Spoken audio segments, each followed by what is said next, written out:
കോഴിക്കോട്ടേക്ക് വിമാന സർവീസ് ആരംഭിക്കുമെന്ന് സൗദി എയർലൈൻസിന്റെ ഔദ്യോഗിക പ്രഖ്യാപനത്തിന് പിന്നാലെ സന്തോഷത്തിലാണ് പ്രവാസികൾ.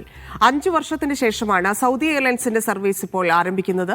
ഫെബ്രുവരി 1 മുതൽ ആരംഭിക്കുന്ന സർവീസിൽ ആഴ്ചയിൽ 3 സർവീസുകൾ ഉണ്ടാകും. വിവരങ്ങളുമായി റിയാദിൽ നിന്ന് മിഷാൽ ചെർപ്പുളശ്ശേരി ചേരുന്നു. മിഷാൽ, 5 വർഷത്തിന് ശേഷമാണ് സർവീസ് ആരംഭിക്കുന്നത്. പ്രവാസികളുടെ ആശ്വാസം, സന്തോഷം എത്രത്തോളമാണ്? മറ്റു വിവരങ്ങളും.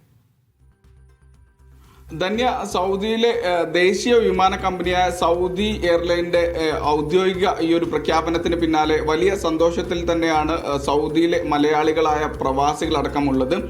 ആഴ്ചയിൽ 3 സർവീസുകളായിരിക്കും ഈ ഒരു പുനരാരംഭിക്കുന്നതുമായി ബന്ധപ്പെട്ട ആഴ്ചയിൽ 3 സർവീസുകളായിരിക്കും നൽകുക.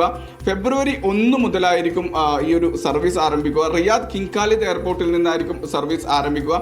പുലർച്ചെ ഫെബ്രുവരി 1 പുലർച്ചെ കരിപ്പൂരിൽ എത്തും വിധമായിരിക്കും ഈ ഒരു സേവനം നൽകുക. നിലവിൽ flynas, IndiGo, air India express തുടങ്ങിയ വിമാനങ്ങളാണ് റിയാദിൽ നിന്നും കാലിക്കറ്റിലേക്ക് സേവനം നൽകുന്നത്. ഈ ഒരു മേഖലയിലേക്ക് അതല്ലെങ്കിൽ ഈ ഒരു സേവനം നൽകുന്ന കമ്പനികൾക്കിടയിലേക്ക് സൗദി എയർലൈൻ കൂടി കടന്നു വരുന്നതോടെ തീർച്ചയായും ഈ ഒരു മേഖലയിൽ മത്സരം കടുക്കും. ഇത് പ്രവാസികളായ യാത്രക്കാർക്കടക്കം വലിയ രീതിയിൽ ഗുണം ചെയ്യുമെന്നാണ് പ്രതീക്ഷിക്കുന്നത്. കാരണം ഈ ഒരു സാഹചര്യത്തിൽ, മത്സരം കടുക്കുന്ന സാഹചര്യത്തിൽ യാത്രാ നിരക്ക് കുറക്കാനും അതോടൊപ്പം തന്നെ യാത്രക്കാർക്ക് നൽകുന്ന സേവനങ്ങൾ, സൗകര്യങ്ങൾ വർദ്ധിപ്പിക്കാനും കമ്പനികൾ തീർച്ചയായും നിർബന്ധിതരാകും. ഇത് പ്രവാസികളായ മലയാളികൾക്കടക്കം ഏറെ ഗുണം ചെയ്യുമെന്നാണ് പ്രതീക്ഷിക്കുന്നത്. സൗദി എയർലൈൻ ജിദ്ദ ആസ്ഥാനമാക്കിയാണ് പ്രവർത്തിക്കുന്നത്. നേരത്തെ ജിദ്ദയിൽ നിന്നും കരിപ്പൂരിലേക്ക് സേവനം നൽകിയിരുന്നു. കരിപ്പൂർ റൺവേ അപകടവുമായി ബന്ധപ്പെട്ടായിരുന്നു ഈ ഒരു സേവനം നിർത്തലാക്കിയത്. മറ്റു പല കാരണങ്ങളും ചൂണ്ടിക്കാട്ടിയും ഈ ഒരു സേവനം നീണ്ടുപോയി.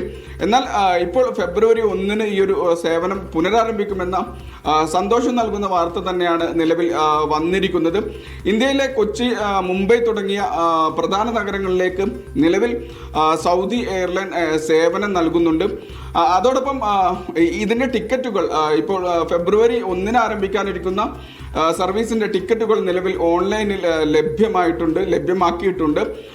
മറ്റൊരു കാര്യം, ജിദ്ദയിൽ നിന്നുകൂടി കരിപ്പൂരിലേക്കുള്ള സേവനം മാർച്ച് മാസത്തിൽ തുടങ്ങുമെന്നൊരു വാർത്തയും ഇതോടൊപ്പം ലഭിച്ചിട്ടുണ്ട്. ഈ ഒരു സേവനം കൂടി ആരംഭിക്കുകയാണെങ്കിൽ, ഇതുകൂടി യാഥാർത്ഥ്യമാവുകയാണെങ്കിൽ തീർച്ചയായും മലയാളികളായ പ്രവാസികൾക്ക് സൗദി എയർലൈൻ നൽകുന്ന ഇരട്ടി മധുരം തന്നെയായിരിക്കും.